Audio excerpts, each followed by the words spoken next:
Hello and welcome. This time we are going to talk about 500.2 Cybersecurity Program. So let's start with 500.2a.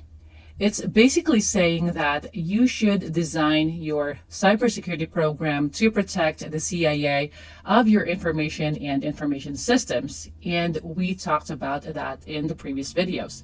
So again, we really need to make sure that we are maintaining the confidentiality, integrity, and availability of those information and information systems that we need to protect.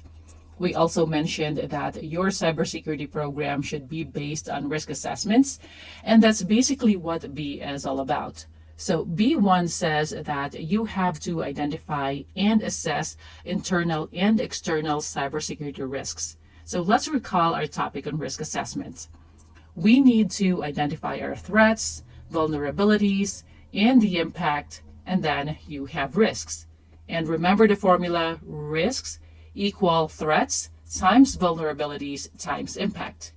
And remember that you also need to look at your current controls as well as considering the likelihood of the vulnerabilities being exploited, because they will really impact your risk.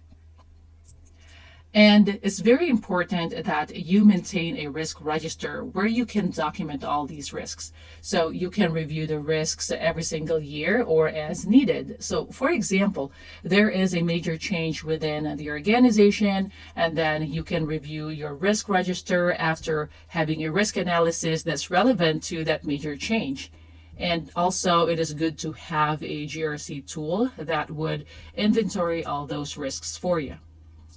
And then B2 says use defensive infrastructure and implementation of policies and procedures. So this is very important. Your defensive infrastructure would be anything that's included in your security implementations in order to protect your information and information systems. These are people, processes, and technology that protect your network, your servers, your PCs, your corporate mobile devices, your cloud services or cloud resources, and some others. And then you have to have policies and procedures. They're very, very important. So we talked about policies that are basically telling us what we shall do, and procedures that are the step-by-step process that are of course related to your policies.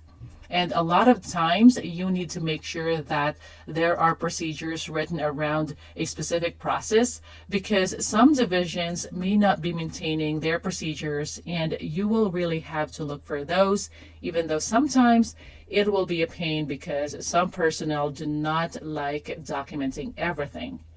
But per Reg 500, you have to have those policies and documented operational procedures. So for example, what is your process around giving users or your new employees their access? Then you have to document processes like that. And needless to say, you need to have a policy around that. And then B3 through 6, they're just saying that our cybersecurity program should be able to detect cybersecurity events, that we have a process to respond to those events to mitigate the impacts, of course, and that we have the ability to recover from those events, and that we fulfill our regulatory obligations. So for example, an event could be like receiving a phishing email.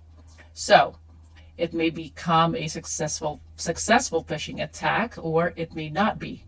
But you have to have a good tool that will detect those phishing emails coming in and block them from getting into users' inboxes. And if, unfortunately, an employee clicks on a phishing email that got passed through your security system, you have to have something that detects the click, and that will raise an alert so that your cybersecurity team will be able to address the incident. The response process done by your cybersecurity team should also be documented in your incident response plan, and that document should also include your reporting obligations.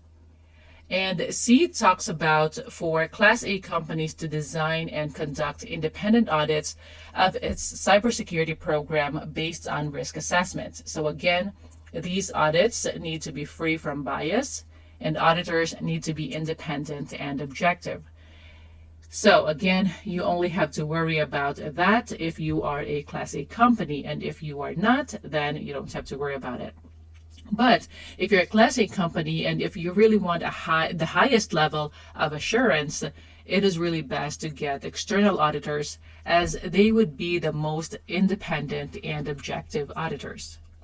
And then we have D. A covered entity may meet the requirements of this part by adopting the relevant and applicable provisions of a cybersecurity program maintained by an affiliate. So, for example, at the company I'm working for right now, we have affiliates.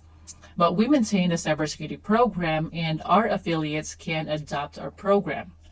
Also, our legal department does not have to file a separate document to prove compliance for the company's affiliates. And then E is related to D. All documentation and information relevant to the covered entity's cybersecurity program, including the relevant and applicable provisions of a cybersecurity program maintained by an affiliate and adopted by the covered entity, shall be made available to the superintendent upon request. So again, if you have an affiliate, you don't have to maintain a separate cybersecurity program. You can just adopt your affiliate's program. And those related documentation should be available to the superintendent upon request. And this just shows us another reason why we need to keep documentation.